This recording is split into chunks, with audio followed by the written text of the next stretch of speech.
Balikan natin si Lea Ilagan hinggil sa kanyang balita sa pagbaba ng bilang ng mga naaresto sa bansa. Yes, Lea.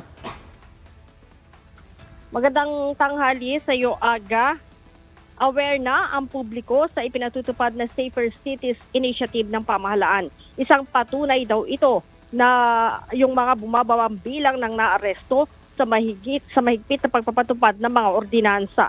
Ayon kay PNP Chief Police General Jose Melencio Nartatis Jr., ang pagbaba sa mahigit sa 6,500 noong April 19 mula sa mahigit 8,000 noong April 18 at mahigit 7,000 noong April 17 ay patunay lamang ng pagpapakita ng kooperasyon o pagsunod na ng publiko.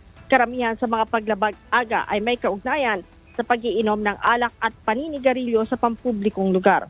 Pagtambay sa labas ng tahanan na walang pang-itaas na damit. Pagbi-video okay lampas alas 10 ng gabi at ang paglabag sa curfew hours.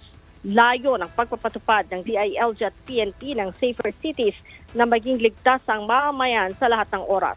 Nauna nang sinabi Aga ng NCRPO na binilinan na nila ang mga pulis na samahan ng common sense at konsiderasyon ang pagpapatupad ng ordinansa. Aga? Maraming salamat, Lea Ilagan.